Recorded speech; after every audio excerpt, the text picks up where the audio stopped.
Hello my dear students, I am Devraj Dharviya. My YouTube channel DD education ની અંદર આપ તમામ વિદ્યાર્થી મિત્રોનું હું હાર્દિક સ્વાગત કરું છું. વિદ્યાર્થી મિત્રો, ગયા લેક્ચર ની અંદર આપણે ભારિત સરેરાશ નફાની પદ્ધતિ અને ઉદાહરણ 3 જોયું હતું. તો આજે આપણે ભારિત સરેરાશ નફાની પદ્ધતિની અંદર ઉદાહરણ નંબર 4 વિશે વાત કરશું. ચલો સાથે મળીને ઉદાહરણ નંબર 4 કરીએ. તો કે નીચેની માહિતી પરથી મીના અને ભદ્રેશ ની ભાગીદારી પેઢીની પાઘડીની કિંમત છેલ્લા 5 વર્ષના ભારિત સરેરાશની 3 વર્ષની ખરીદીના આધારે નક્કી કરો. આપણે ખરીદીના વર્ષોની સંખ્યા કીધી, 3 વર્ષની ખરીદીના આધારે નક્કી કરો. ત્યારબાદ આપણે 5 વર્ષનો નફો આપ્યો છે. વર્ષ અને નફો 2012-13 નો નફો 80,000, 2013-14 નો નફો 1,20,000, 2014-15 નો નફો 1,40,000, 2015-16 નો નફો 1,60,000 અને 2016-17 નો નફો 1,70,000. હવે બીજી વસ્તુ એ કે આપણે આ રકમની અંદર કહી દીધું કે ભારિત સરેરાશ નફાની પદ્ધતિ કરો, પરંતુ જો ન કીધું હોત તો આપણે શું કરત? તો આપણે આ નફો છે એ ધ્યાનમાં લેત કે પહેલા વર્ષનો નફો 80,000, બીજા વર્ષનો નફો 1,20,000, એટલે કે શું થયો? વધારો થયો. પછી 1,20,000 થી વધીને 1,40,000 થયો, 1,40,000 થી 1,60,000 થયો, 1,60,000 થી 1,70,000 થયો. એટલે કે સતત ને સતત શું જોવા મળે છે? આપણે વધારો થતો જોવા મળે છે. તો આ વધારો થયો ત્યારે પણ આપણે કઈ પદ્ધતિ કરવાની? ભારિત સરેરાશ નફાની પદ્ધતિ.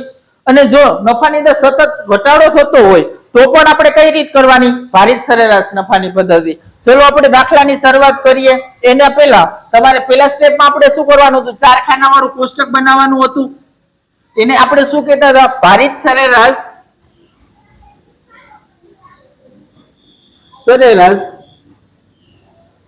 નફાની ગણતરી દર્શાવતું પત્રક. એની અંદર પેલું ખાનું કેનું આવતું હતું? વર્ષ. બીજું ખાનું કેનું આવતું હતું? નફો. ત્યારબાદ ત્રીજું ખાનું કેનું આવતું હતું? ભાર. અને ચોથું ખાનું કેનું આવતું હતું? ભારિત નફો. બરાબર. હવે વર્ષ અને નફો આપણે લખી લઈએ. 2012-13 નો નફો 80,000, 2012-13 એનો નફો આપણે કેટલો મળ્યો? 80,000. પછી 2013-14 નો નફો કેટલો? 1,20,000. તો અહીંયા લખી દે 2013-14 1,20,000 અને 2014-15 નો નફો 1,40,000.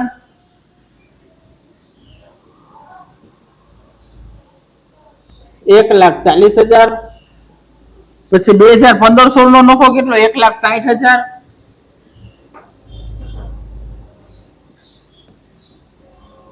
1,60,000 અને 2016-17 નો નફો કેટલો મળ્યો? 1,70,000. ચલો 1,70,000.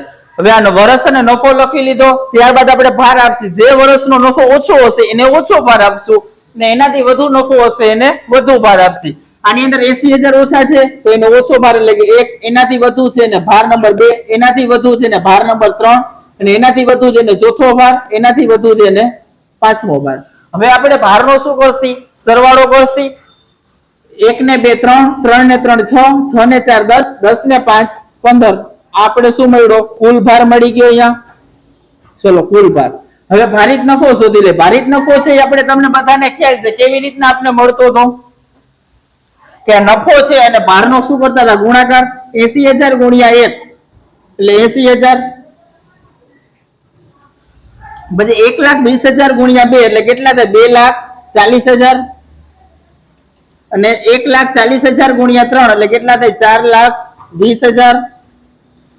પછી 1,60,000 ગુણ્યા 4 એટલે કેટલા મળતા હતા? 6,40,000.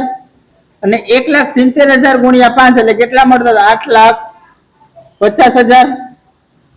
હવે આ ભારિત નફાનો આપણે સરવાળો કરી દઈએ. 80,000 વત્તા 2,40,000 વત્તા 4,20,000 વત્તા 6,40,000 વત્તા 8,50,000 એટલે આપણે નફો કુલ કેટલો મળતો હતો? 22,30,000. અહીંયા લખી દે 22,30,000. આ આપણે શું મળી ગયું? કુલ ભારિત નફો મળી ગયો. ત્યારબાદ બીજું સ્ટેપ બધું ભારિત સરેરાશ નફો શોધવાનું. તો ભારિત સરેરાશ નફો આપણે શોધી લઈએ કે ભારિત સરેરાશ નફો બરાબર કુલ ભારિત નફો છેદમાં કુલ ભાર. કુલ ભારિત નફો આપણે કેટલો મળતો હતો? 22,30,000 છેદમાં કુલ ભાર કેટલો મળતો હતો? 15. તો 22,30,000 ભાગ્યા 15 કરીએ એટલે કેટલો જવાબ મળે છે આપણે? 1,48,666.6666 આવો મળે છે. બરોબર. તો આને લગભગ આપણે 1,48,667 પણ કહી શકીએ છીએ. તો આ 1,48,667 આપણે શું મળ્યો? ભારિત સરેરાશ નફો મળ્યો. બરોબર. આમાં પાઘડી આપણે શોધવાની છે. તો પાઘડીનું સૂત્ર મૂકી દઈએ આપણે અહીંયા. પાઘડી બરાબર ભારિત સરેરાશ નફો ગુણ્યા ખરીદીના વર્ષોની સંખ્યા.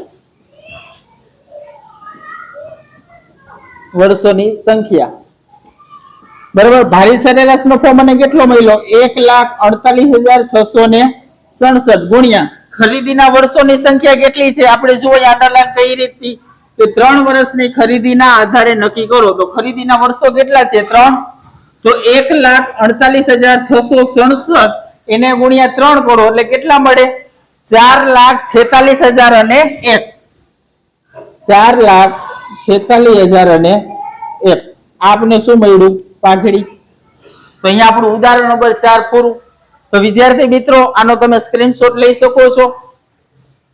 ઓકે. તો વિદ્યાર્થી મિત્રો તમે આનો સ્ક્રીનશોટ લઈ જ લીધો હશે.